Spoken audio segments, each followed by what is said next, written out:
Okay, so today is going to be a quick and short video. This one will be about the final type of business organization on the objective number 6 in section 1 of the principles of business syllabus. So we are going to be looking at the cooperatives today. And like I said, it's a very short video, quick and short, because cooperatives are relatively simple to understand. Okay, so this is what we're going to be looking at. Section 1, objective number 6, cooperatives. So, what is a cooperative? A cooperative is owned by its members.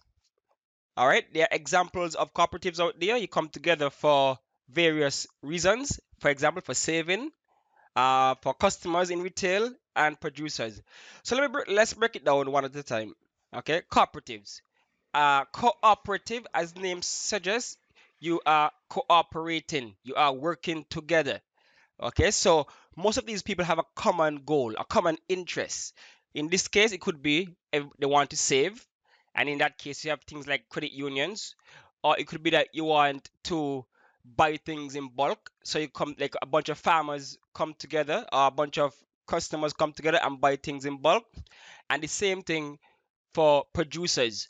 So if all of you are fishermen, all of you are farmers, and you want to, let's say, buy your raw materials at a reasonable rate, you can come together as a cooperative and you can purchase all of them in bulk and everybody save money. In the same vein, if you want to do once, if again, we're going to use the farming as an example for producers, and they can be consumers also, but for producers in this case, sometimes you don't want to be responsible for, let's say, marketing or something like that. Like, it doesn't make sense for a bunch of farmers who are all growing the same thing to market their products to different people, like for example to the hotels. If all of us are planting potatoes, it doesn't make sense that 10 individual farmers go and market the potatoes to a supermarket or to a hotel. What they can do is farm a cooperative in which all the farmers come together, pool their produce together, and then sell them under one body, under one cooperative, whatever the name might be. It could be the farmers cooperative of whichever island. So they sell them under one body, under one umbrella. So that one cooperative, that one umbrella will go out and do all the marketing on behalf of all the other farmers. So you're cooperating together to get your stuff sold. You're working together to get it sold to the hotel or the restaurants or wherever. So that those are examples of consumer or producer cooperatives. You can either come together to as producers to sell your stuff, or as consumers you can come together to buy things in bulk so that you can have it cheaper, so when you sell it you get a higher margin in your products. Or as savers, most of you all might know cooperatives as a financial institution. You have your credit unions. They People who want to save, you save as one, and then you help each other, because you know how banks make their money, you lend money. So all of us save in a pool, and then you can lend money via the institution to each other to help each other out. Cooperatives, each shareholder has a single vote. Managers are paid a salary. Profits are reinvested or shared as dividend, and is supervised by a government body. So let's look at this one. Each shareholder has a single vote. Now, in order for you to even become a member of a cooperative, you have to buy a certain amount of shares. The institution will tell you how much shares you have to buy in order to become a member. In, for example, I think here in St. Kitts, where you have your credit unions, in order to become a member, you have to buy at least $100 worth of shares. Okay, so uh yeah, you have to buy at least $100 worth of shares to become a member, or somewhere along the line. So each shareholder has a single vote. Because you bought shares, you are now a member or part owner of the cooperative. So all people who own shares, they are owners, they are members of the cooperative. So when you have your general meetings to select the board of executives and stuff like that, you actually have a vote when time come to elect and vote for the board of directors and that kind of thing. You actually have a vote as a shareholder. So you have some private companies out there or some big public companies where you have different type of stocks. You have preferred stocks, you have common stocks, but some of us have no say in the voting. For example, big companies like Microsoft and Google and those things, people who own the common stocks, they can't really go in and vote for who they want to be, the manager, the leader, or whatever. They have no say because their stocks are not that valuable. They're common stocks. But in the cooperatives, once you're a shareholder, you have a vote in certain runnings of the business. Managers are paid by salary. That's pretty much self-explanatory. You get your monthly salary. Profits are reinvested or shared as dividends. So once you have shares and the company makes a profit, depending on how high the profit is, the board might choose to reinvest that money into the company, into the cooperative, or if it's enough, they can decide to share it out as dividends. So how many ever stocks you own, you are going to get that value of dividend based on how much they declare that year. For example, you might say they are going to pay dividends of 10 cent for every dollar value of stock that you have. Okay, so 10 cents for every value dollar of stock that you have. So whatever your value is, it will be that times the 10 cent and you get that in dividend. So that's a good thing. When you make profit, you get a part of it. You get piece of the action. And of course, cooperatives are supervised by a government body. They are supervised by a government body. So unlike banks that are basically supervised by the the central bank of that whatever the area is, for example in the OECS, the ECCB is the one who supervises the commercial banks. The government is one who supervises the cooperatives.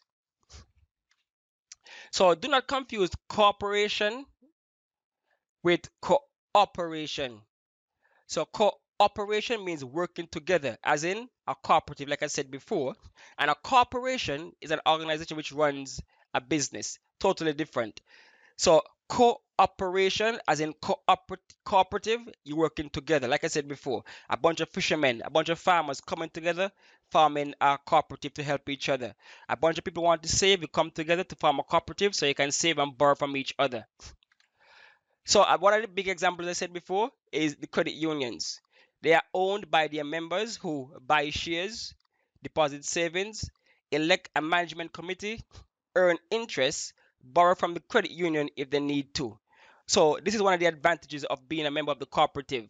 You are a member, and so therefore you are quicker to get a loan than if for a commercial bank like a Scotia or Royal Bank. You're not the owner of that. You're just using their services.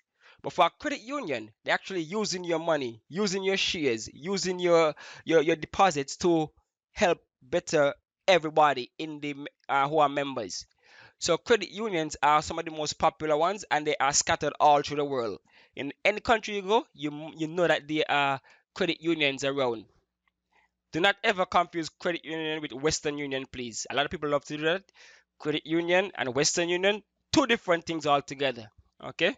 So credit unions, you buy shares, you deposit savings. So they kind of act like a bank, but they are not under the same jurisdiction as banks.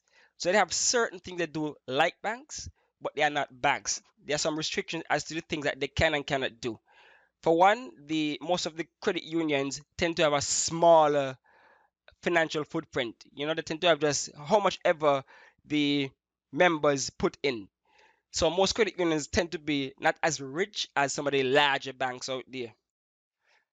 All right, so examples of the cooperatives other than credit union would be things like, for example, here the Belize Fishermen Cooperative and Association, Barbados Public Workers Cooperative Credit Union, Eastern Credit Union, Trinidad and Tobago, and you have the cooperative group in Britain. So all these are examples of other cooperatives. So fishermen again, you come together, you buy your fish engines, you buy your bait, you buy whatever you have to do, you sell your fish together. So you have one person marketing, one corporation marketing your wares. So all the fishermen don't have to go out and sell fish to different individuals. You work together. One institution would come and say, okay, we have some fish, but that time the fish is from all the fishermen who are members of this cooperative. So Again, cooperatives, as the name suggests, you're cooperating, you're working together to help each other as members. Examples of advantages and disadvantages of the cooperatives. One, advantage, can promote good quality products, fair trade, ethical standards. So let's break it down. Can promote good quality products. Why? Because if you are a member of something, you'd want it to do its best. The same thing for all of these, the ethical standards and the fair trade. Because you are a member and because you have a say in who running this cooperative, you are of course going to put your best foot forward. I mean, everybody cannot be unethical. Everybody cannot have low quality in products, so it goes to show that majority would be fair-minded people, and as such, because all y'all in one cooperative, you are promoting good quality products, ethical standards, fair trade. Because if you are in a farmers cooperative, you might say, look, we don't want you to bring any potatoes that are less than a certain size. We don't want you to bring eggs that are tiny, tiny to sell, because that's gonna make all of us look bad. You're gonna give the cooperative a bad name. So keep your standard at a certain level. And because all of y'all got each other back, that is going to promote these ethical standards, fair trade, and good quality. Profits are shared, of course.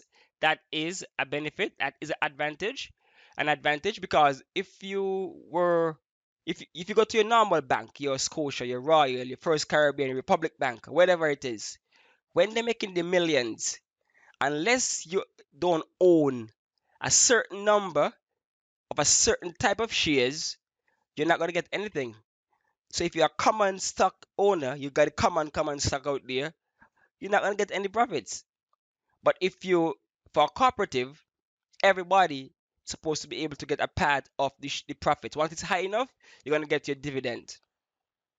Managers are elected, so you have some transparency here.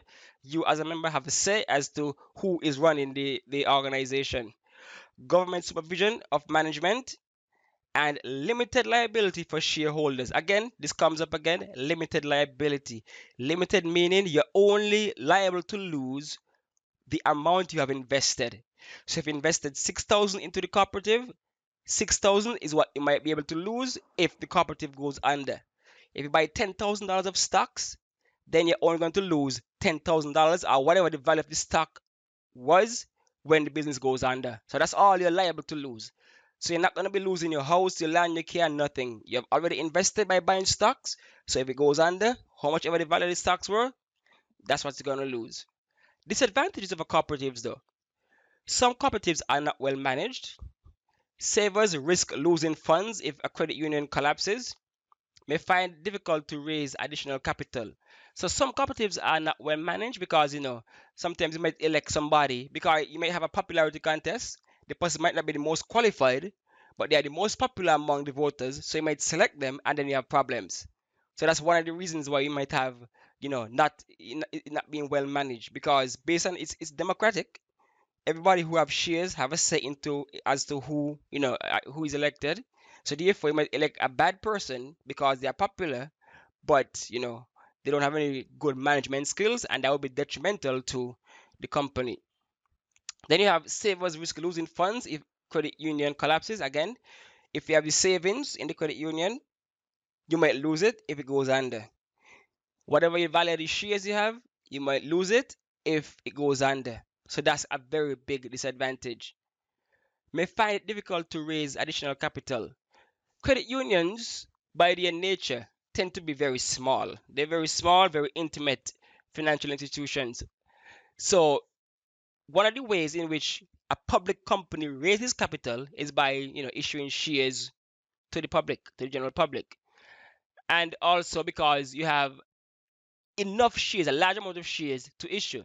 But for credit unions, they tend to be small, more intimate institutions, so therefore they don't have as a larger reach as a commercial bank to raise capital. And sometimes the shares tend to be relatively cheap. So that's one reason to encourage people to join because the shares tend to be relatively cheap. You might get that one share for $5 or something like that. Whereas some companies, some public companies, their share prices are ridiculously high. Like again, I said Apple, Microsoft, those companies, one share might be 800, 900 US dollar. So That's a problem for cooperative because they tend to have cheaper shares and the reach is not as wide as some of the major corporations. Sorry. All right, so that's cooperatives in a nutshell. Most of y'all should be familiar with these cooperatives. A lot of people might have saving schemes within their school, and normally it is backed by a cooperative, a credit union. So you might be familiar with it. So it is very, it might be you might be able to see some of the inner workings of a cooperative right in your backyard. So cooperatives, that's it for that for now. And remember, cooperative is not just financial only; it can also be for customers and producers. To sell our stuff together, to buy our stuff together in bulk, that kind of thing. So it's not only about savings. All right, so that's it for this video on cooperatives. So the next video is going to jump into section 2 of the syllabus, and we are going to begin looking at the management and the responsibilities and the roles of management in an organization, the functions of management in an organization. That's what the next video is going to be. So if you want to see the video for the functions of management, like and subscribe and click the notification bell to know when this video is uploaded. I think I would hit 1 and 2, the functions of management and then the responsibilities of management towards different stakeholders in a company.